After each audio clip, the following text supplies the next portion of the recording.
आपकी त्रैमासिक परीक्षा 2025-26 को लेकर मैं आप लोगों को प्रश्न बैंक हल करवा रहा था और प्रश्न बैंक में मैंने आपको जो पहला अध्याय था आपका समुच्चय वाला वो कंप्लीट करवा दिया था बच्चों। ये अध्याय के मैंने प्रश्नोत्तर आपको कंप्लीट करवा दिए थे। सभी सत्य असत्य, जोड़ी, एक शब्द उत्तर, 2 अंक वाले क्वेश्चन बता दिए थे, 4 अंक तक बता दिया था आपको। आज के इस वीडियो में अपन जो लेने वाले हैं वो पाठ नंबर 2 संबंध एवं फलन वाले अध्याय को कंप्लीट करने वाले हैं। तो जितने भी हमारे 11वीं वाले बच्चे जो 8 तारीख को अपना पेपर देने वाले हैं त्रैमासिक परीक्षा का, एक बार आप सभी इस क्लास को अपने दोस्तों को शेयर कर दीजिएगा और जिन्होंने चैनल को सब्सक्राइब नहीं किया है चैनल को सब्सक्राइब करिए बच्चों, ताकि आपको नेक्स्ट क्लास मिल सके। क्योंकि यहाँ पर देखिएगा पहला क्वेश्चन आपकी स्क्रीन पर आता है, सही विकल्प का चयन करके लिखिए। फलन एप कोष्टक में x बराबर x कहलाता है। तो ये क्या कहलाता है बच्चों? तो ये कहलाता है आपका तत्समक फलन कहलाता है। फलन एप कोष्टक में x बराबर c, जहाँ c एक अचर है, कहलाता है। तो ये जो कहलाता है वो आपका अचर फलन कहलाता है। उसके बाद में तीसरा क्वेश्चन है, फलन आपको दिखाई दे रहा है ना, फलन आपको दिखाई दे रहा है, तो ये किस प्रकार का फलन है? तो बच्चों ये आपका जो हो जाएगा मापांक फलन है। मापांक फलन आपका आंसर हो जाएगा। और यहाँ पर अगला क्वेश्चन है आपका, यदि a+1, b-2 बराबर 3,1 तो a व b के मान क्रमशः होंगे। तो यहाँ पर आपका हो जाएगा 2,3 आपका इसमें आंसर हो जाएगा। ऑप्शन नंबर आपका ए सही हो जाएगा।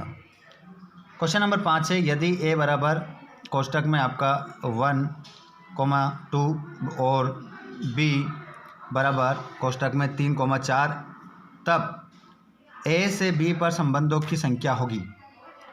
तो यहाँ पर आपकी जो हो जाएगी वो हो जाएगी बच्चों 16 आपका करेक्ट आंसर हो जाएगा। उसके बाद में आपका क्वेश्चन नंबर 6 है, 2 परिभाषित समुच्चय a तथा b इस प्रकार है कि n कोष्टक में a बराबर 2, n कोष्टक में b बराबर 3, तब a से b में संबंधों की संख्या होगी। तो यहाँ पर आपका करेक्ट आंसर 64 हो जाएगा। यदि a तथा b को समुच्चय 2 समुच्चय है, तब a गुणित b तथा b गुणित a यदि और केवल यदि, तो यहाँ पर आपका आंसर हो जाएगा a बराबर b। उसके बाद में यहाँ पर रिक्त स्थान देखेंगे तो यहाँ पर a गुणित फाई बराबर, तो इसमें आपका हो जाएगा फाई हो जाएगा। a या b में से कोई अपरिमित समुच्चय है तो a गुणित b समुच्चय होगा। तो ये किस प्रकार का होगा? तो ये हो जाएगा अपरिमित समुच्चय हो जाएगा। अपरिमित समुच्चय आपका हो जाएगा। तीसरा है आपका, किसी अतिरिक्त समुच्चय a से अरिक्त समुच्चय b में संबंध r कार्तीय गुणन a गुणित b का होगा। तो यहाँ पर होगा उपसमुच्चय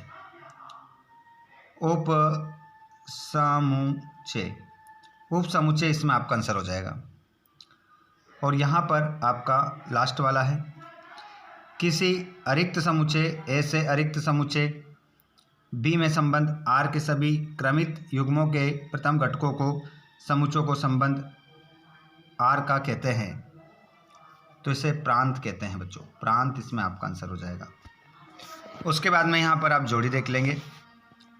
जोड़ी पहली वाली जो है इसको आप मिलाएंगे b से, और जो दूसरी वाली जोड़ी है आपकी इसको मिलाएंगे आप c से, और तीसरी वाली जो जोड़ी है इसको आप मिलाएंगे d से, और चौथे वाले को आप मिलाएंगे e से, और इसको आप मिलाएंगे फाई से। उसके बाद में यहाँ पर आपके एक शब्द एक वाक्य में उत्तर आ जाएंगे। यदि a बराबर कोष्टक में 1,2 और b बराबर कोष्टक में 3,4 तो समुच्चय a गुणित b याद कीजिए। तो देखिए इसका आंसर मैं आपको लिखा हुआ बता रहा हूँ अभी, ठीक है। और उसके बाद में दूसरे वाले क्वेश्चन का आंसर जो -11 हो जाएगा, इसका आंसर -11 होगा।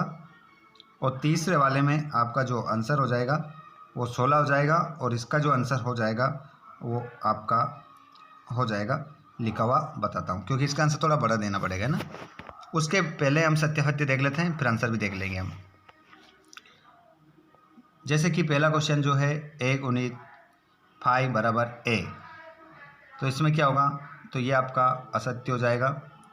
और यहाँ पर a × पाई बराबर पाई, तो ये आपका सत्य हो जाएगा।